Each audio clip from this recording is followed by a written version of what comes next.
Well, here we are in Cork, which is Southern Ireland. It's in County Cork for those who want to know.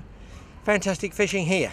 But there's two things you need to do if you want to go shore fishing, because there's so many options and so many different species. Yeah, I mean, we've got shore fishing options here. You've got bass, mullet, wrasse, mackerel. Pretty much almost most of the shore fish that we get in the UK, you'll definitely get over here in Southern Ireland. We've also got the option of the pier down here at Cork, right by the Cork Angling Centre. We've had some cracking conger fishing off that pier, and again we've had some bass and mullet off there too. Yeah. So the options are endless, really, aren't they? And then what you need to do is, when you go shore fishing, is you're going to need worms and water. First thing to do is some worms. And if you can see this vast mud flat, which is just really here in town, right in front of the Cork Hotel, down the hill from Wood Point, where we're staying up with Mark and Trish Gannon, there's plenty of lugworm casts. Boy, you should see some of these casts. We're going to be doing just straight open trench digging, and we'll give it a crack and see if we can't get some bait. And then that opens up a whole world of options of shore fishing for us. Now, there's no shortage of worm casts here. It's like, well, the surface of the moon, really. But you think, well, if I'm a beginner, where do I start? Well, listen. You start with one of these, and some of that, that's right. Bit of elbow grease. It's not easy, it's hard work. The more you put in, hopefully, the more you get out. But starting, me personally, I don't like this sort of silkweed or whatever it is that's all over the mud flat here. I don't like that.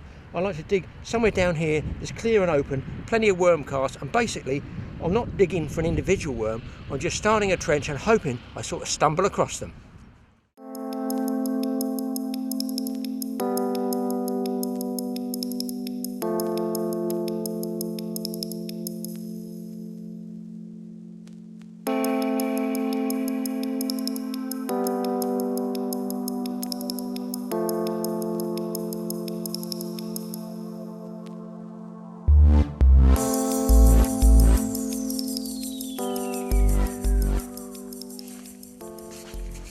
Right, what I've done here is I've started to make just a straight trench the width of this, just one spit.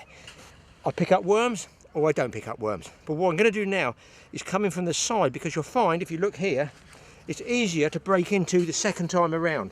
I've already broken this open, so for me to get a fork in there and just lever backwards like this, it's much easier than, you know, digging a whole one out. So my suggestion, my way is I dig a bit of a trench, 6 or 8 feet long, and then I break into that trench from the side, and I find it's much easier just to push the fork in. I don't need to put my foot on it or anything.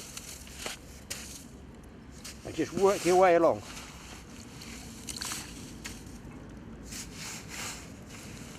Now when the tide's flooding, you're going to find it starts to fill up. Now back here where it's already starting to fill up, you can actually see it creeping in. So what you want to try and do is to keep that clear all the time, so you're not digging in water. Otherwise, you know, you're going to miss the worms every time. There we go. There's a nice Irish lugworm. I'm going to put them in the bait tin ready, and then we're going to wash them off. If you get them bust with a fork like this, don't worry, most species will still eat them. I just leave it. Oh, here we go, here we go. Now this one, let's ease out very slowly. Don't want to snap it. Let's wash him off. That one there, put him down for you. It's like a white rag. I'm not even sure they're across, but you can see how they move. They've got a lot of movement, and the matchman particularly, they probably put, say, a lugworm on, and then they'll tip it off with a half or a whole one of these rag, because they get more movement at the end. They say it's very, very good for flatfish. So that one can go in as well. Here we go, guys. Here. It's not fake, it's totally awesome. Look at the size of, oh my god, it's a double whammy. Oh, I love it. Let's get them washed off. There now, they're washed off. You can see these are what we call regular blow lug. They're not black lug. They're sort of, what colour would you call this? A sort of greeny colour there and a little bit of red in it. That's a regular blow lug. Very, very good. They don't keep more than really a couple of days. You have to put them in paper to keep them dried out. They're good fresh. When you get them fresh like this, do not, if you're digging near a stream, wash them in the fresh water of the stream. That will kill them. You need to rinse them in seawater, and then just keep them in your bait tub, and when you get, you know, ready to use them, you put them in paper to soak any excess moisture up. That is an ideal bait for bass in a surf beach, flounders in an estuary, wrasse, absolutely love them, and of course anything else that's swimming around. are not going to turn their noses up at a bait like that. And there's one other thing that you need when you're digging for a lugworm. Try and invest in one of these. They don't come cheap, but I'll tell you what, they save my back. There you go. Off you go, son. Cheers, Dad. That's what you're here for.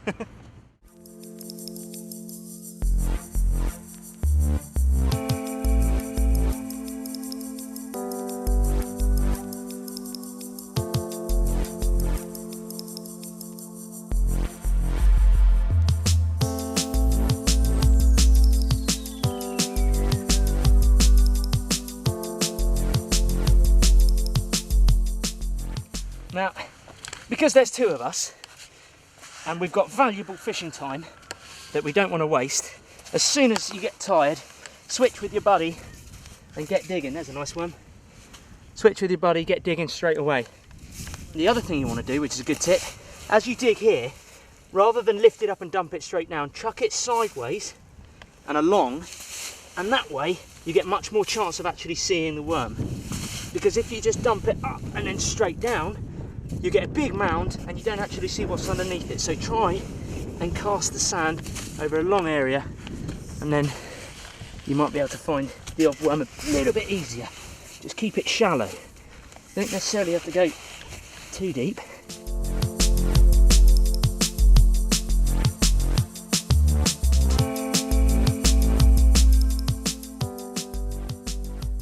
One of the things you want to do when you are digging on the beach is, just out of courtesy, try and backfill the worst of those holes. Somebody might come and trip in them, you don't know. Obviously, most of the time, the first tide that comes in washes it all back into the hole, it all levels off, everybody's happy. But just out of courtesy, knock the worst of it, level it out a bit.